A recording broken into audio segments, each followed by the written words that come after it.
Hello, everybody. Ah, we are mostly on time, and that is very, very, very exciting. All right, let's bring this in a little closer. So there I was, like 15 minutes ago. Let's see if I can make this full size. There we go. There I was, 15 minutes ago, sweeping up my shop. I left it an unholy mess last night because I was in a peak of inspiration. And yeah, 15 minutes ago, I'm sweeping up the shop. I'm listening to Parliament Funkadelic. I'm having a great time. And I'm thinking soon it's time for me to go get the Lego set I wanted to build today. I'll get that in a second. Soon it will be time for me to build the Lego set. And what I wanted to build was the Orca, which was the sister kit. Not the sister kit. It's the other custom kit that I had that I built the spinner from last time, the same people. Can't find it. No idea where it is. I'm in the middle of a gigantic Lego sort, and it's a victim of that gigantic sort. It's somewhere in here. In the shop, things are fairly stable, but out there in the display area, it's a total crap fight. My mom has been coming almost every day to the cave to help me sort Legos, and it's great. It's actually nice to have company in the cave. I miss working with people around. I mean, I love the isolation right now in this space, but I also, I'm a social guy. I'm an introvert extrovert. I love being in front of people, but I also really like my downtime. And within the middle of that, having someone in the cave is lovely. I wanted to just talk briefly about what I was obsessed with, because am I filthy? I think I am. I'm pretty dirty. I've been machining a lot of cast iron lately. The one-day build we put up a couple of days ago. Hold on just a second. Let me grab a glass. There we go.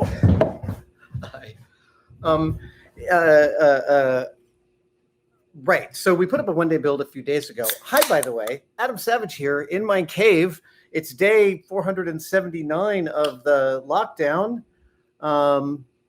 And I'm glad you guys are all watching.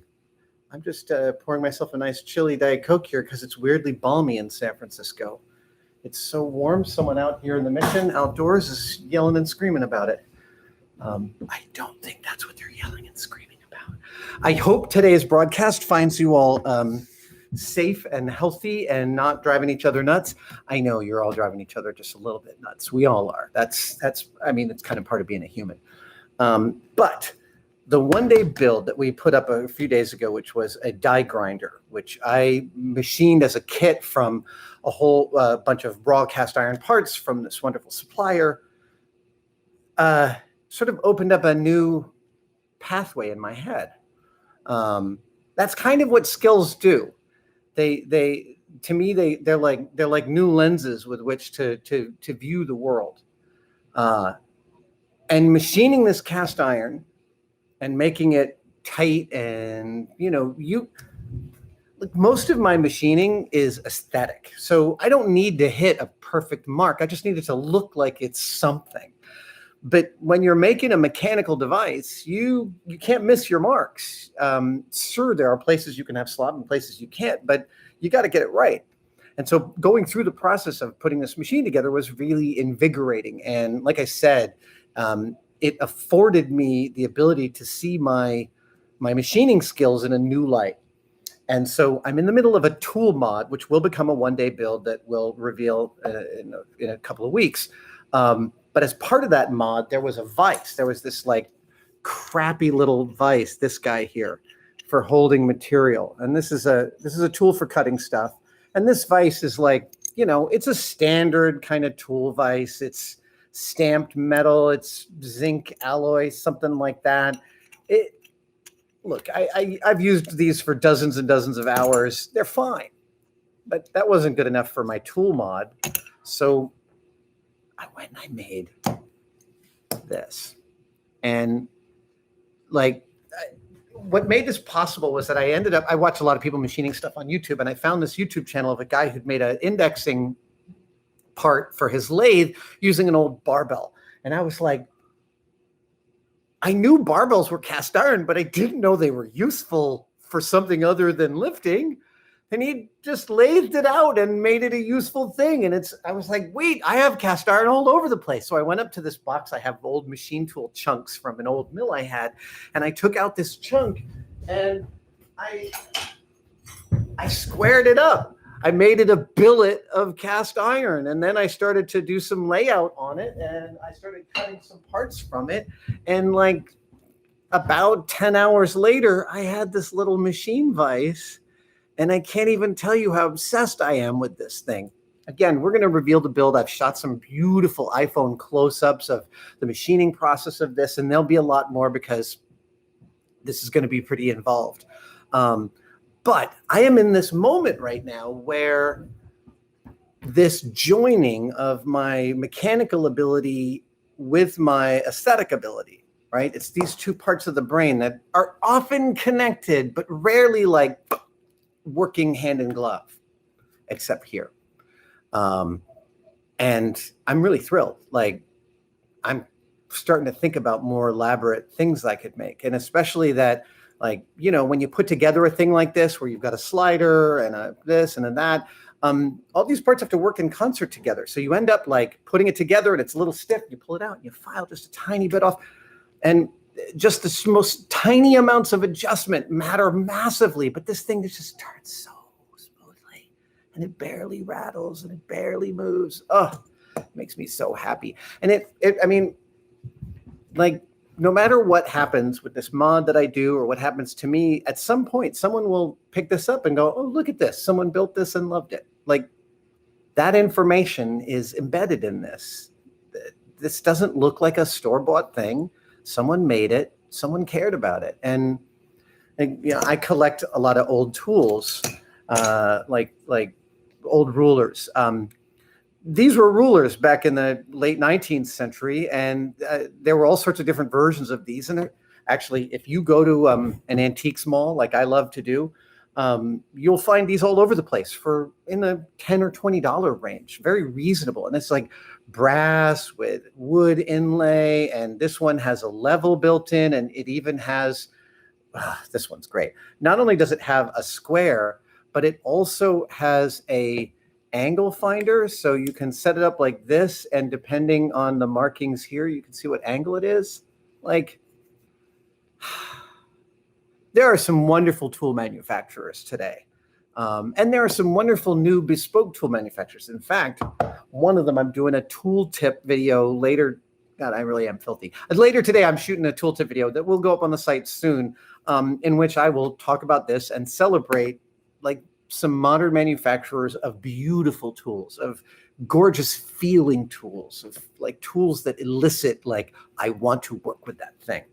Anyway, I'm in the middle of that kind of love fest right now. Okay, I'm going to have a sip of my unnamed soda. I'm sorry I'm so dirty, but it's too late for me to go wash my face. Let me grab the Lego set.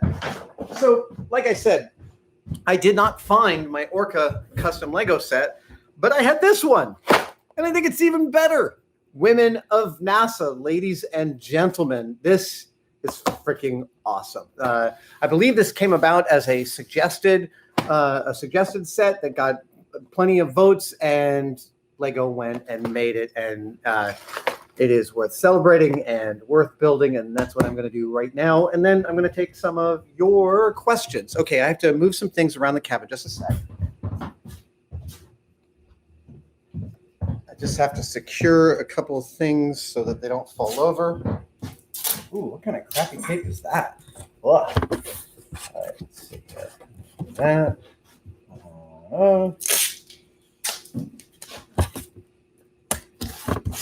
There we go. Okay, that's good. Yeah, excellent. Oh, I need a knife. All right, yeah, cool. Excellent. Let us cut open the Lego set and get to the knolling. Okay. I'm putting the garbage here. Why should it live over there? If I'm going to be throwing stuff in it, this is a substantial. It's funny when you look at it on the box. It looks like it's going to be very, very lightweight as a kit, but there's more there's more Lego pieces than I thought in here. By the way, the Lego sort I've been going through, I meant to do it as a one-day build, but then I got to the sorting part of sorting Legos, and that is a deep mine of decision making. There are so many different Legos. Figuring out a way to access them and make them useful. And it turns out that I think there's as many, and YouTube searching and Google searching led me to understand that there are as many ways to sort and store your Legos as there are Legos. So we're just going to cut this all open. Let's start with little comfort knolling.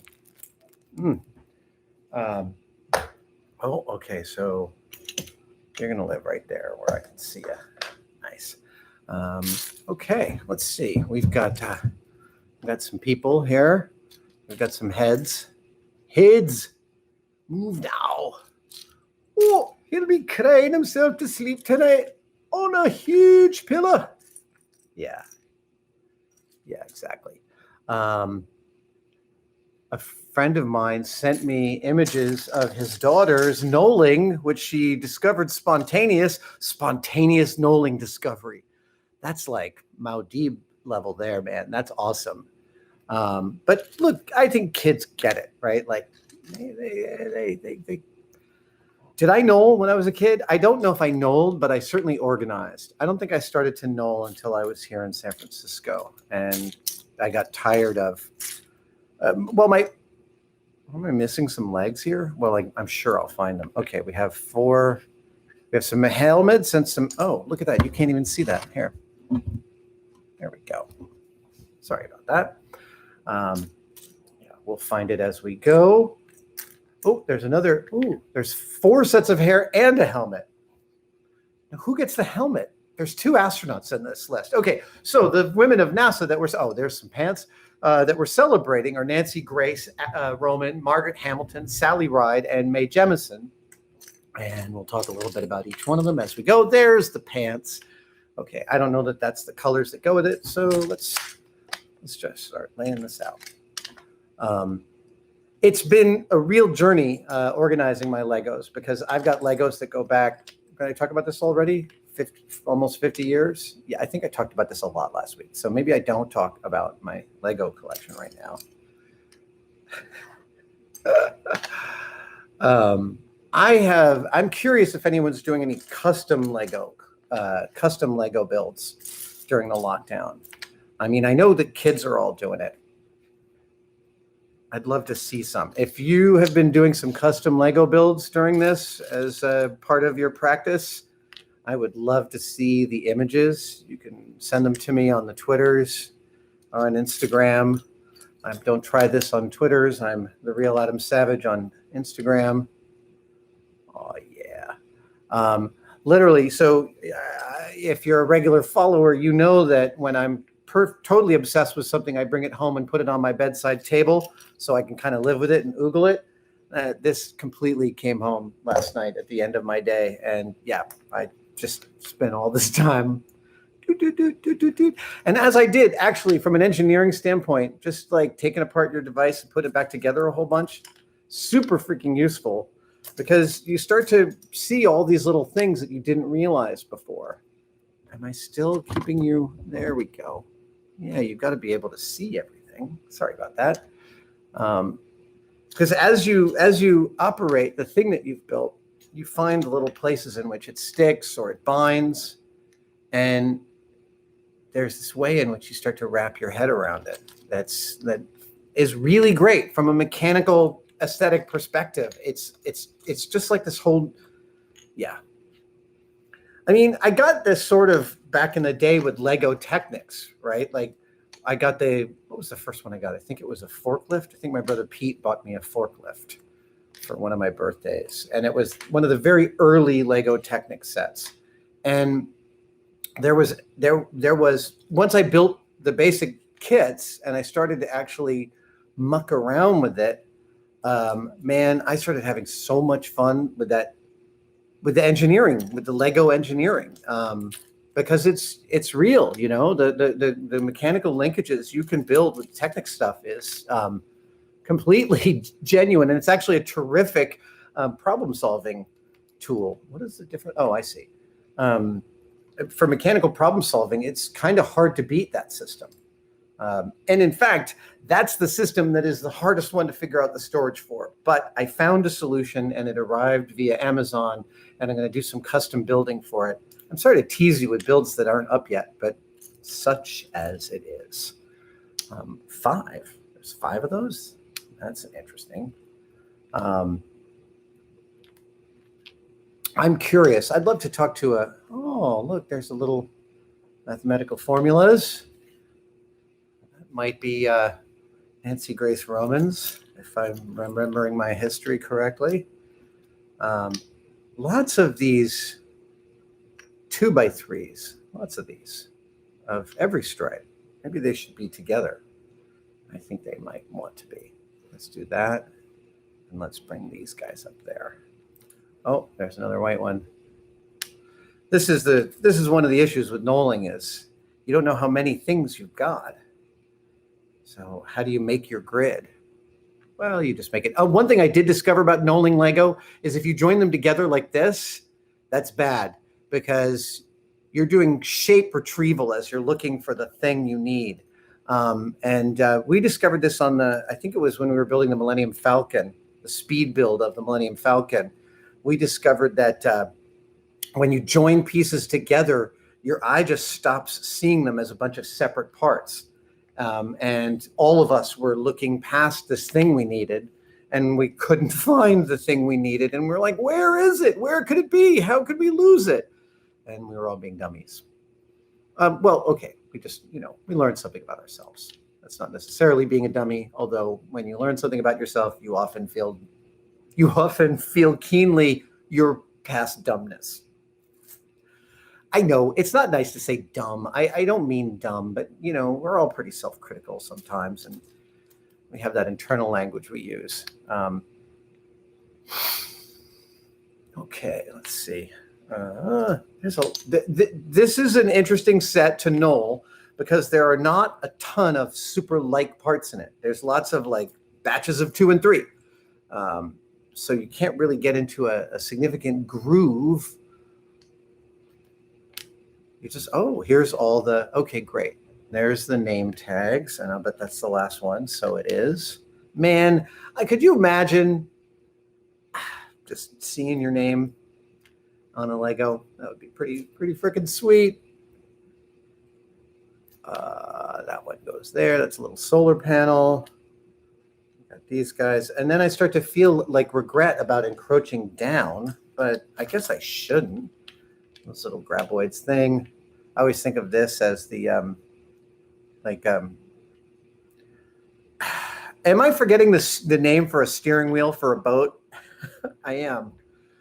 I'm totally forgetting the name of the steering wheel for a boat. Okay, that is unique. That is unique. We've got these little Technic double-ended grabbers. Let's see. Okay. Yeah. So my mom has been helping me sort my Legos, and it's very funny because she's really good at sorting. She loves doing it. But every day she comes over and she looks in the bin to sort, and she's like, okay, I'm here. And she looks in the bin and she goes, ah. Because as she gets farther and farther, of course, she's now got the whole collection by the short hairs, literally, where it's all the tiniest little bits. And of course, because this was Thing 1 and Thing 2's Legos, and as well as my childhood Legos, there is all sorts of like loose change and other toy systems. There's some Mega Blocks. And by the way, I don't want to disparage anyone, but Mega Blocks, they just aren't Legos. Let's be really clear. So all of that stuff has to be removed, and it's not like there's just no way to do it that's not brute force of just sitting there picking up every piece. So that's a fascinating thing about Legos, like sorting your own collection, is that by the end of it, you've handled every single chunk in your collection. You've put your hands on it. That's remarkable. There's some great little pieces in this kit. Some very useful little, a camera that goes over there. Got lots of personal effects and artifacts for humans to grab. My God. Yeah, see, this is just, it's all, at this point, I'm just kind of going for it. Yeah, I think my mom will come over this afternoon after this. I think she's watching. I know she's watching. Now she's smiling. I'm sure of it. So when I was growing up, my mom and dad had dinner parties all the time, a level of social interaction I'm astounded by as an adult human being. But one of the things that my mom was really great at, and the reason she got the nickname the Casserole Queen, was because my mom could come home in the middle of her workday, whip up the ingredients for a casserole, go back to work, come back, everyone arrives for dinner, and she throws a pot in the oven, and 45 minutes later, everyone's eating, and it doesn't look like she did any work. And so she made us one of these last night, and it was absolutely freaking delicious. It was basically cheese and cauliflower, which is like, how can you go wrong? And the reason it was excellent because it was a lot of cheese and a lot of cauliflower. So we've decided we're going to get her to start writing these recipes down, so that we can keep on cooking them, because that's some good eating right there. Ooh, little orange clear 1x1s. Wait, okay, there's 5 of those. That's bizarre. We're almost there. We are very close. That goes there. That goes there. These 2 little grabbies here, and that pole. Ooh, we have 2 visors. We have 1 helmet and 2 visors. Well, now what is up with that? Maybe it's an extra visor. Okay, I'll bet that goes there. Okay, here we go. I'm going to start with a sip. Oh, man. Sometimes that hits the spot. All right, lots of wonderful stuff to read through here. Oh, here we go. And part of the instructions show you what just happened. You dump the Legos out. You wonder what the hell is going on. You sort them into piles, and you start building. Except for the green shirt, I'm following these instructions exactly. So here we go. Oh, here's all 4 figures. Oh, that's one. Oh, no, we got to get a...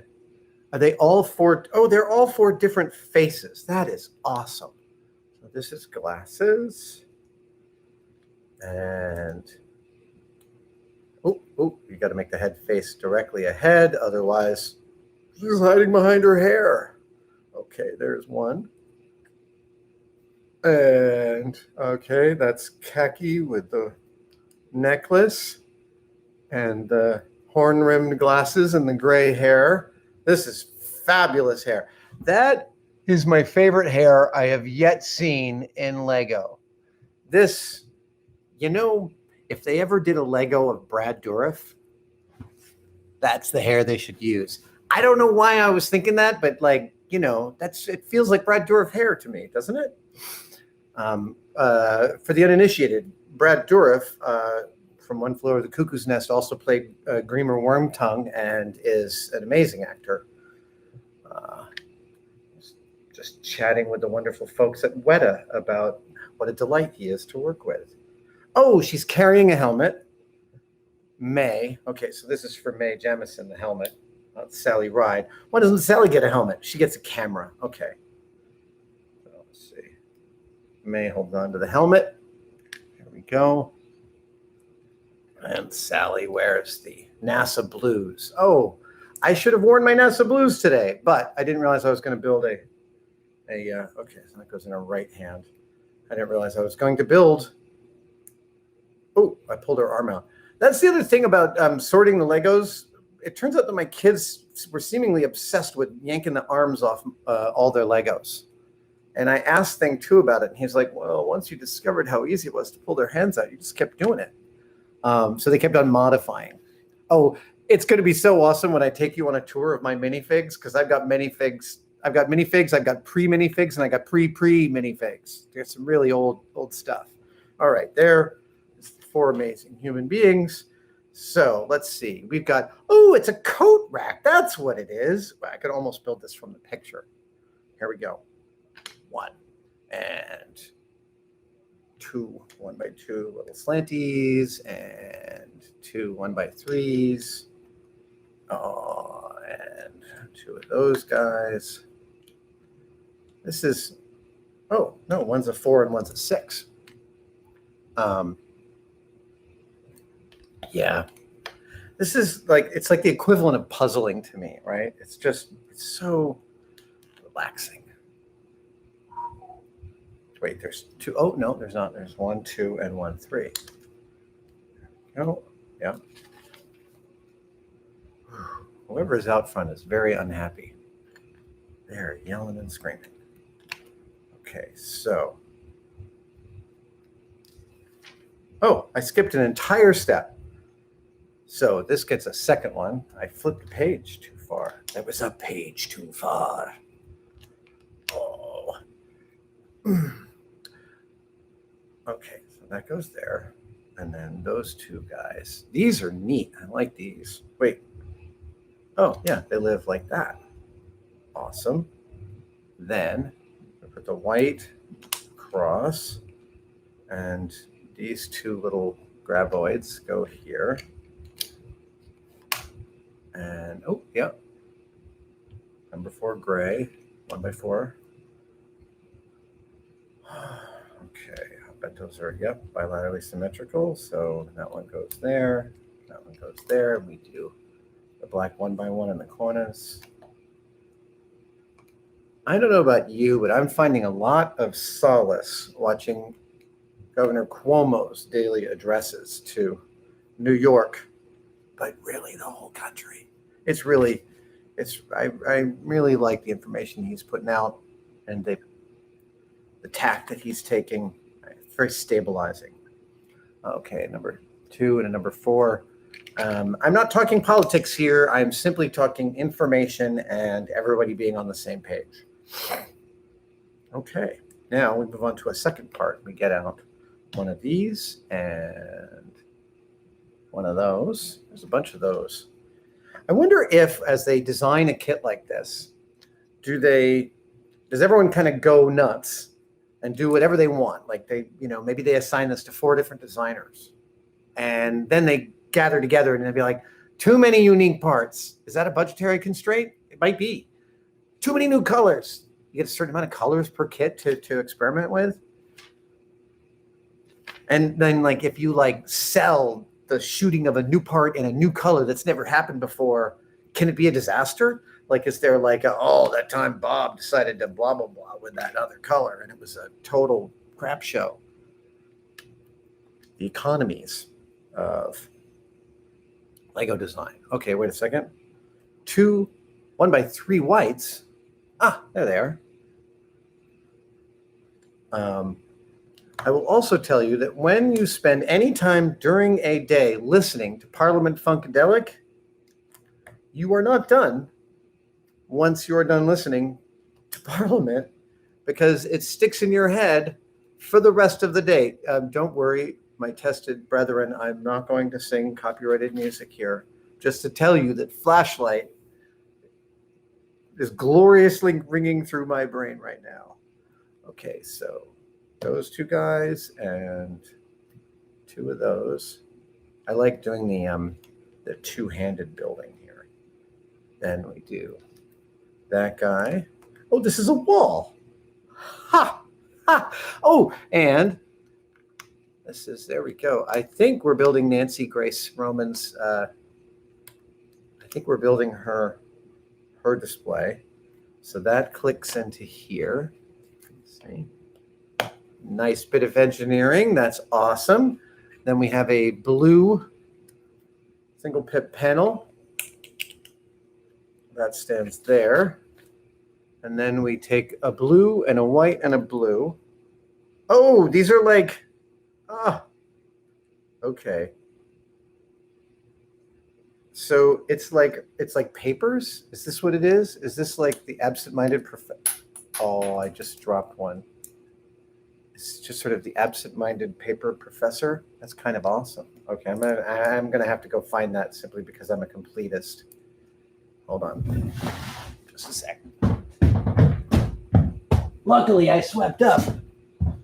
Oh, can I tell you one thing about machining cast iron? It's filthy. I mentioned that because I'm filthy. The shop is filthy. After this, one of the things I'm doing is I'm going to pull out an old shop vac of mine and set it up so that as I machine it on the mill, it actually grabs all of the crap, because it's just powdered cast iron, man.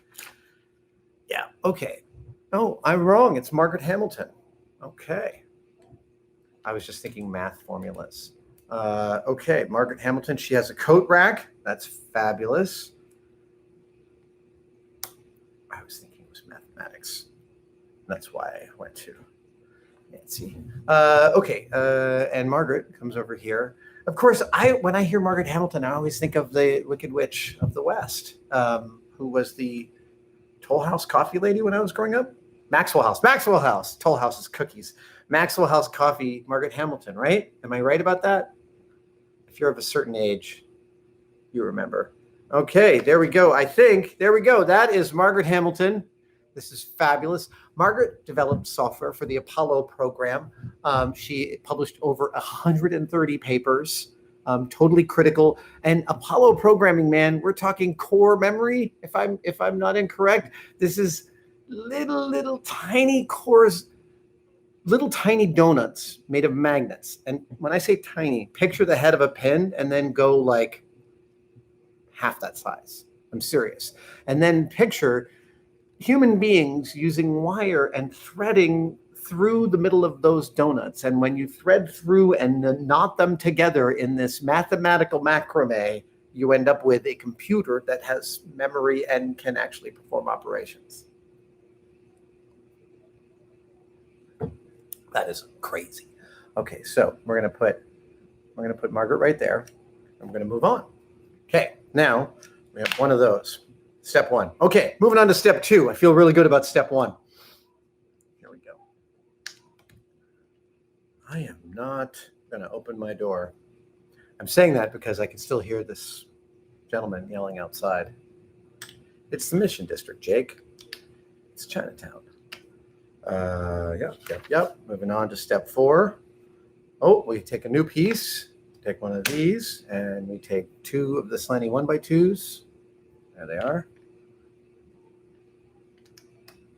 And then we take these two plates, do that, and we have this little, there it is. That guy goes in the middle. And then it joins up with this guy, like that. Whoop. Okay.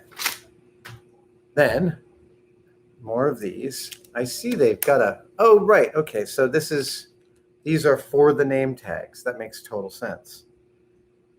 And then we have a brick. It's always like when you just see these 1x4s, come on, let me get the reflection on there. That's it. When you see these 2x4s, this is like, that's what my brain thinks of as the Lego. Lego brick. The Lego brick. Okay, now we do two of these grays, 1x4s.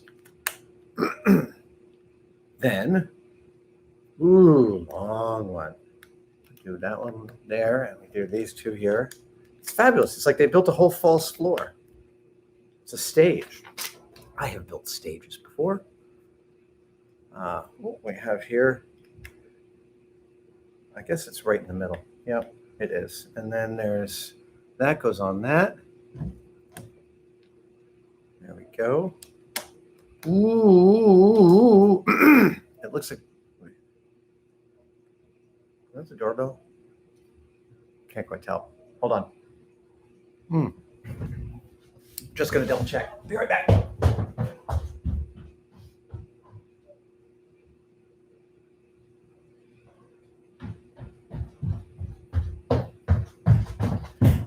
It's not the doorbell. All right. I am expecting some packages. Okay, so one of those and 4 square and 6 rectangle. I know these all have actual names. I have not bothered to look them up. There's part of me that knows that if I'm getting them wrong, it's sort of like low-level trolling. People are like, you're saying it wrong. Because I have that reaction when I see stuff I know about and people are saying it wrong. Oh, this is a shuttle. We're making a shuttle. Oh, wow. Museums. What the hell's going to happen with museums, man? How is that going to work? That's a thing that I really don't know. Really curious. This made me think about being at the Udvar Hazy Museum and standing underneath a real space shuttle, which both looks smaller and larger than you think when you're in front of it. It's kind of uncanny how it is both smaller and larger than you imagined at the same time. And then I was thinking, when is that going to happen again? Right? Like, I'm going to have to figure out some new parameters. Okay, so let me do 2 more of those. Oh, I'm so psyched about making a shuttle. Oh, no, that goes like that. And then the little white double goes right there. Okay, so now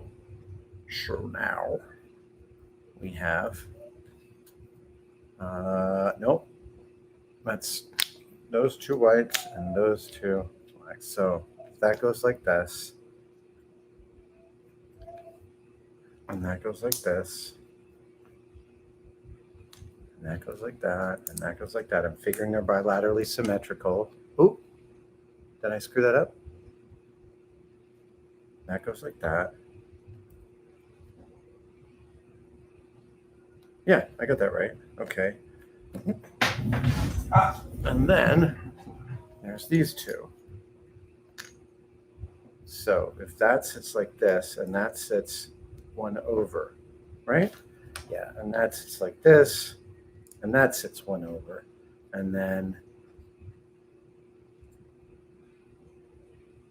that goes like that. Yes. Oh, that is a really lovely bit of engineering, because look at that. That is right there.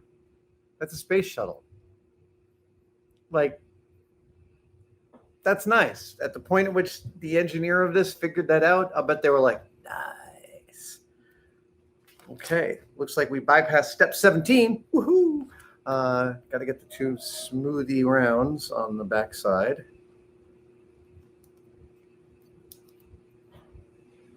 Okay, flip back. Now we have 2 of these that sit up here by the nose. Oh, man. I got to climb inside the shuttle simulator the last time I was at Johnson. And when you actually get inside the shuttle, it becomes astounding what it would be like to spend more than a few hours with 6 other people inside the space that there is for human beings inside a shuttle. That is intense. There we go. Okay. Yeah, I was standing there and Kjell Lindgren was showing me the toilet, showing me the video camera for learning how to use the toilet. Man, that is a level of personal self-knowledge that, I know I talk a lot about self-awareness, but that's some self-awareness I don't want. Okay, how does this work here? So this goes on there and goes on there. Right. And then with 2 of these, right, that sits there. And then these guys, ooh, oh, look at that. This is, like I said last week, engineering Legos tiny is really tricky and amazing to me. Oh, and those are the engines. Okay, so we do 1, 2, 3, and we do 1, 2, and 3, and we do, right, that goes there. Oh, look at that. All 3 engines of the shuttle. Dude, okay, look at that. That is fabulous. Oh, that's great. Now we're moving on to its booster. Okay, here we go. That, and then we do that. Step 27. We have one of those and one of these. Yeah. Then we do 2 more of those. I love this orange. This is a great orange. It's not quite as much red as there is in the actual Aces shuttle suits, but it is a great color orange. And orange is, you might not have known this, one of my all-time favorite colors. Yeah, if you give me a choice to have something in orange, I will get it in orange. I love the kind of safety aspect of it. Okay. Am I getting a number of these wrong? I am. There's one more on top of that, below that. Okay. That goes there. Ooh, It's getting all confident. Okay. So we do this twice. Twice? Yeah. Okay. So one of the red pips. I love these little red tiny ones. Okay. So into, no. Oh, there's a 2 on each one of these. That's interesting. I didn't know they were labeled, but they put the 2 right here. Okay, so then we have, oh, right. So I'm building 2 of these. That's the thing. I forgot about that part.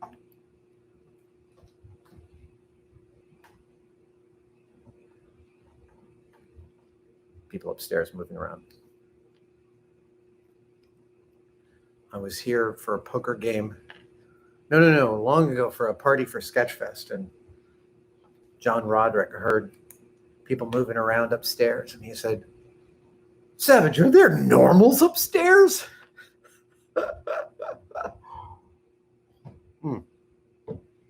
I appreciated that by using the appellation normal, he was excluding me from that group. Okay, so there are 2. I guess these oranges are the ones that go at the bottoms of these. Let's see here. That's great. Oh, look at that. Look at that. Oh, I'm getting something wrong. I missed something. I missed the nose cone of these 2. Okay, I'm going to put it together and then I'll get the nose cone. Come on. I'm having some difficulties. All right, there we go. That's one. And here comes the second one. Why are you giving me so much crap? Oh, right, because it's not perfect. Right. Okay, cool. That goes there. Does that go there? Yeah, it does. Okay. Now we attach the shuttle. Look at this. This is also great. They've included a single blue square in the bottom of the shuttle, and that connects to the blue square here. That's just a nice little bit of clarity for the maker. And then that guy sits on there. That's fabulous. And oh, this is a twofer. This is both May and Sally, both astronauts. Frankly, I don't know. Do you have to lump them together? They both flew on the shuttle. Sally Ride in 1978, May in 1992. Sally was part of the first generation of astronauts that accepted women into the astronaut corps.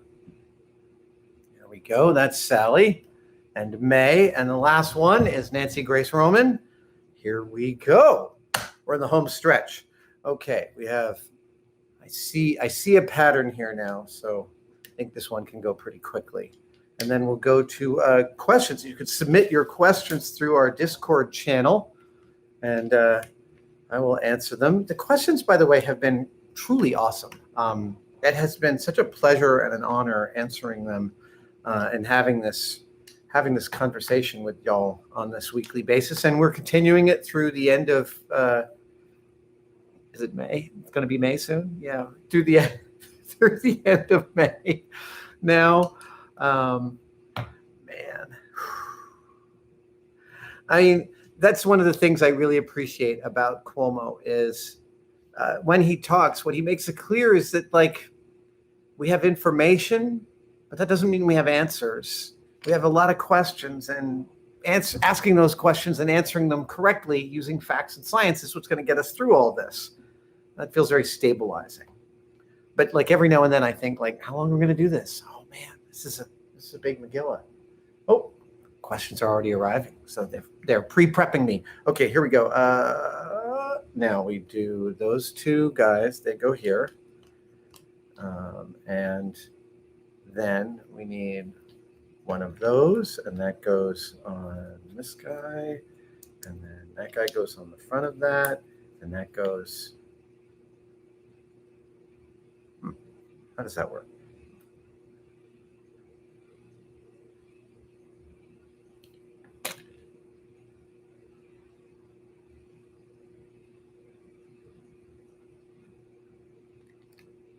Does it just sit there? It looks like it just sits there, but wait a second. Does it just sit on top of that?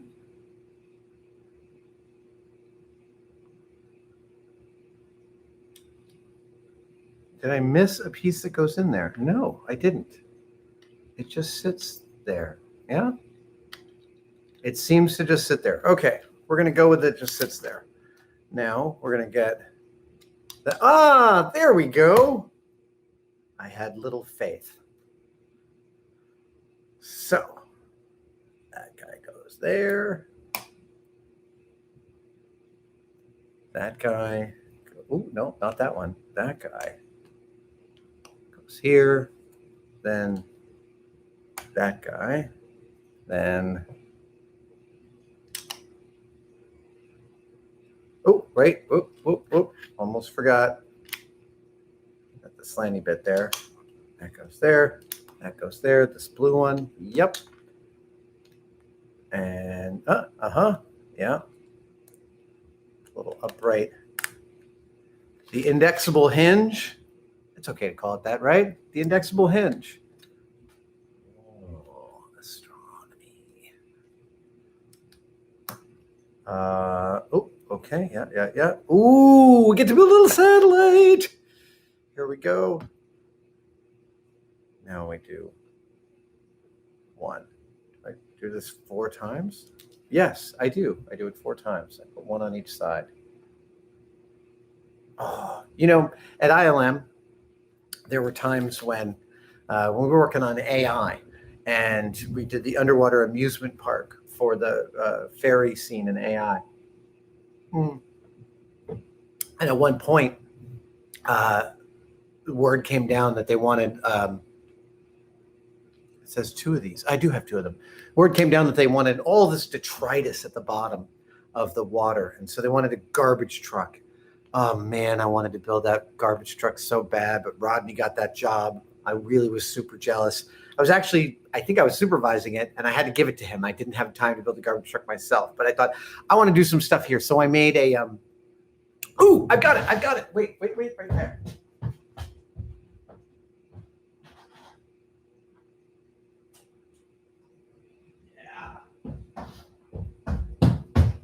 So as part of the detritus in AI, they wanted all this, I think it was 6th scale detritus. And at some point they said they wanted like a plastic bottle. And I was like, let me make it. I want to make it. And so I did. And this is the plastic bottle I made. I actually made this out of machined aluminum.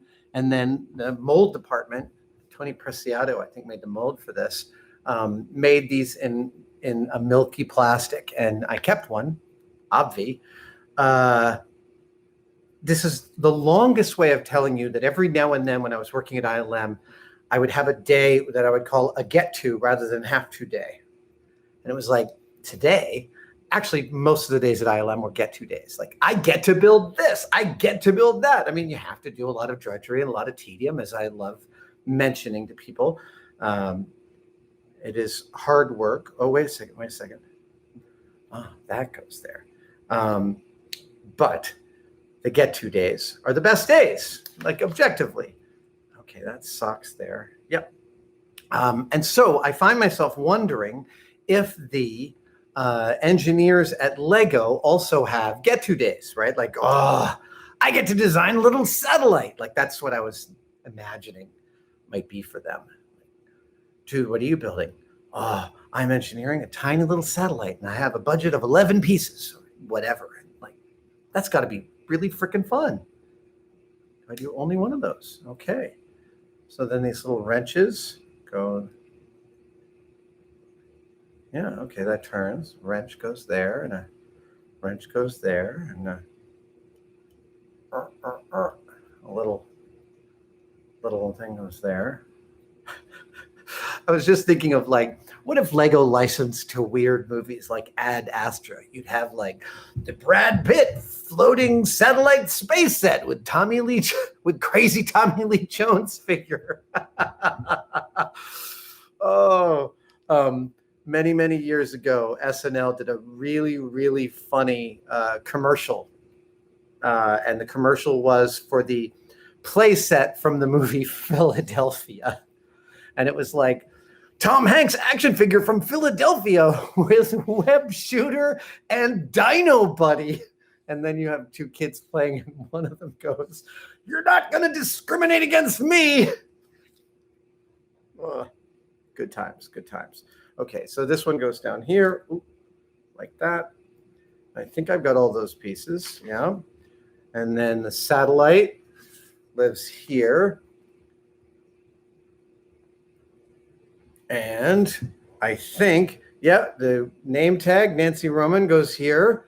She's the very first female executive at NASA, educated at Swarthmore. Apparently, famously, her advisor said something like, "What kind of lady wants to study mathematics instead of Latin?" That is an awesome question to have in your CV to answer in the example. There you have it, ladies and gentlemen. The ladies of NASA Lego set.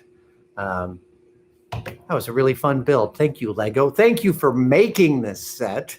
And I am really glad to have built it. And I think now we can start to take some questions.